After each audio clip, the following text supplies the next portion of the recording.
Those students, you got to understand, you ever thought a young black man from the places where I've come will be sitting in those type of hallways being who I am? And I don't know. I'm not angry. I'm passionate.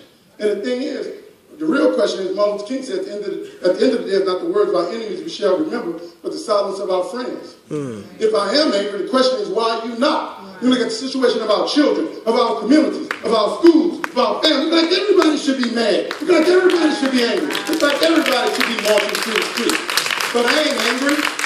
I'm just passionate. And that's what we need. We need more passion from people like you. And the reason why maybe teachers, professors, our students are not passionate, the poet Keith said education is not the lighting, not the filling of a bucket, but the lighting of a fire. They said when you get educated, you're supposed to be on fire. And Don King said success is setting yourself on fire and people show up to watch you burn. Maybe our kids not on fire, maybe they're not passionate because we are not.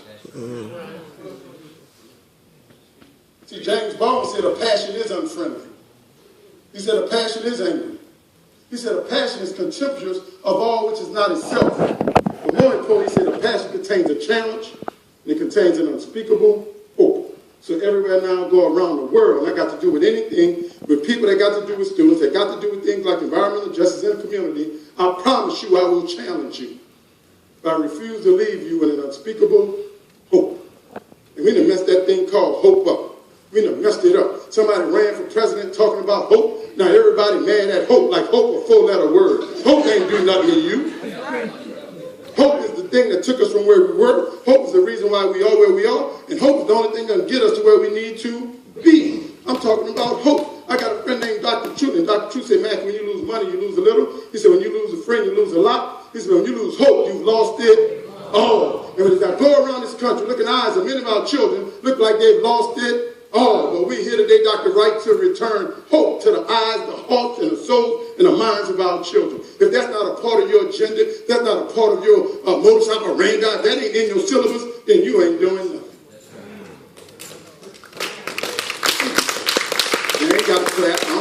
They don't invite me back often. They said, Katrina did something to me. They said, I got a disease. And I went to Florida. I went to MD Anderson. They said, what's wrong with you, man? I said, I don't know. And they sent me to all these clinics. And I went to MD Anderson. And they did all these tests on me. And the doctor came in and said, Dr. Mackie. I said, what? He said, man, I got some news for you. He said, doctors, give it to me straight up, straight. He said, look at Dr. Mackie, you got a disease. I said, oh, man, I knew it because I ain't been feeling right. He said, but, it's not going to kill you. I said, thank you, Jesus. He said, but it'll get you killed. I said, what's that, doc? He said, it's called telling the truth. Straight up. Truth is the new hate speech. Everybody want play. Everybody want the truth. You want a lie dressed as the truth. You want somebody going to tell you it's going to be all right. You want somebody going to tell you it's going to be somebody going to come save you. You want somebody going to tell you that there's somebody outside of this room planning for your future. And if you think there's a black man in a White House in Chocolate City planning for your future, I got a piece of a broken levee I want to sell you. President Obama can create all the economic opportunities in the world possible, but if you don't have the skills and the education to take advantage of them, just once again, you're an economic slave with a sign like post-Katrina saying, help me, when you could have helped yourself. I'm talking about hope, and we're scared of hope, because when you get hope, see, hope in the future is power in the present. If I got hope in the future, I'm going to do the things necessary today to create a better tomorrow. And I am convinced America is the only place where you can get up every day and create a better tomorrow for yourself. I'm talking about hope. I'm talking about the hope that caused the old lady to sit down and caused the nation to stand up. I'm talking about the hope that made George Washington Carver do with a peanut 100 years ago that Harvard PhDs still cannot do today. I'm talking about the hope that made Tuskegee Airmen believe they could fly airplanes when their government told them they couldn't. I'm talking about the hope that turned Detroit Red into Malcolm X. I'm talking about the hope that turned crackheads into preachers and pimps into teachers. I'm talking about the hope that took a 44-year-old black man, angry man, and sent him to jail. In 27 years, he came out a world leader. I'm talking about the hope that made even John F. Kennedy say, don't ask what your nation can do for you, ask what you can do for your nation. I'm talking about the hope that made Patrick Henry say, give me liberty or give me. And we act like we don't understand what's going on in Missouri or New York. Hell, we getting the debt. We want some liberty. I'm talking about the hope. Even though they held slaves, I'm talking about the hope that made our founding fathers right. And they held slaves. I bent to Monticello. I put my foot up in the ground where the slaves were. I went into the little slave quarter in Monticello where Thomas Jefferson used to sneak out the house and sleep with all his enslaved. I've been to Mount Vernon where George Washington wrote on his dying bed, put a contract on a black woman, runaway slave woman head, and said, even in debt, make sure you go find her. Even though they held slave, our founding fathers had hope, because they wrote, we hold these truths to be self-evident that all men are created equal. About hope that took a black boy with a white mom and a goat herding daddy and made him believe he can be president. Some people said, no, you can't. But America stood up and said, yes, you can. The reason why hope is important, hope is that little voice in your head that whispers maybe when the whole world is screaming no. And I know you because I'm like you. When I'm not walking around here with doctor on my forehead and in my tailored suit, know what they're telling me? No. When I go to the mall, know what they're telling me? No. When I go for a job, know what they're telling me? No. When you say you want to go for a PhD, know what they're going to tell you? No. When you say you want that loan, know what they're going to tell you? No. When you say you want to start a business, they're going to tell you no. When you say I want to start an institute to challenge environmental justice, make sure our community are free, they're going to tell you no. But we're here today because we're telling you yes.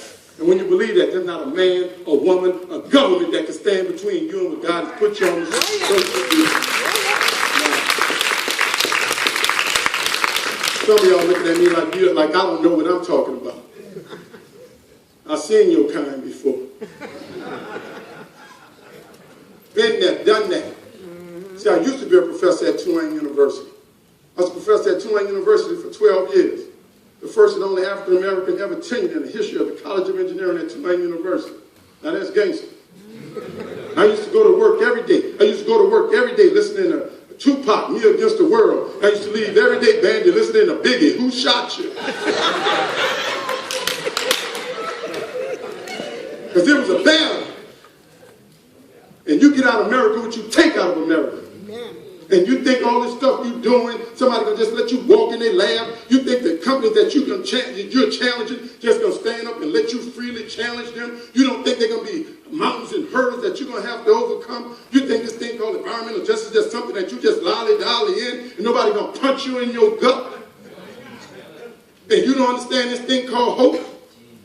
In the aftermath of Hurricane Katrina, the president of Tulane University made an unbelievable decision. See, I'm emotional today because 9 years ago, tomorrow I lost my daddy. And 6 days before that I lost my stepmother. We had 2 funerals in 3 days, real life. Because they couldn't get the treatment that they deserved in the aftermath of the greatest engineering disaster in the history of a free country called America.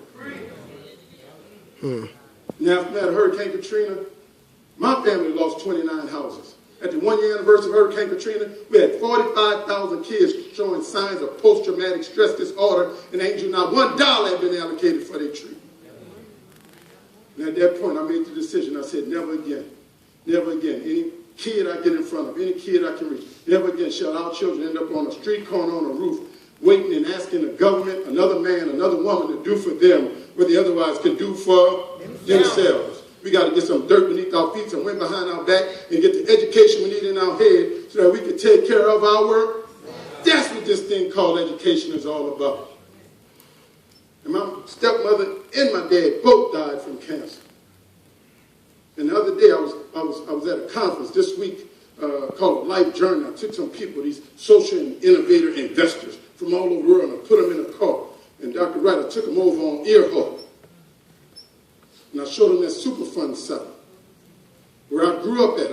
I used to play on Cottage Court. I told them I got my head bust. See this Charity Hospital scar? I got my head bust right there.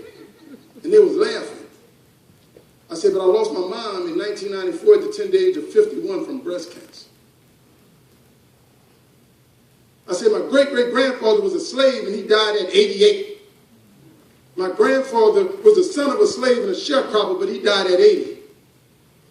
I lost my daddy from cancer at 62. I lost my mom from cancer at 51. I lost my stepmother from cancer at 48. And they said, why you work so hard? I said, I'm 47. There's some damn things in this world I need to accomplish. This ain't play. This is real. And every time you put your face in a book, every time you open something up, you got to understand that there's life and life expectancy in a whole community that's dependent upon you to be committed to this thing we call justice. Right. you're looking for a job, then maybe work at the post office.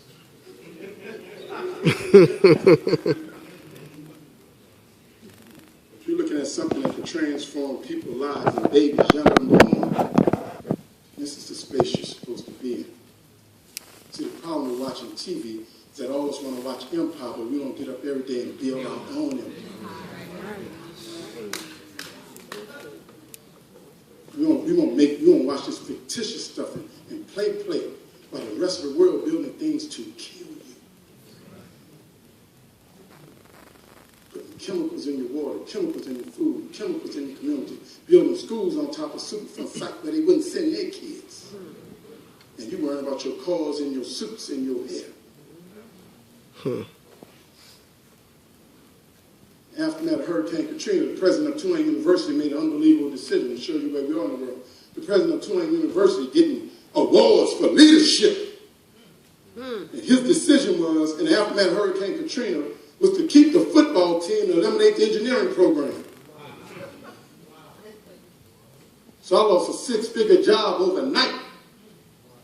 And my buddy, who's a football coach, he called me, he said, "Doc, I just saw on the news you lost your job." He said, "Who'd ever thought I'd still be here as a football coach and you'll be gone as a tenured faculty member?"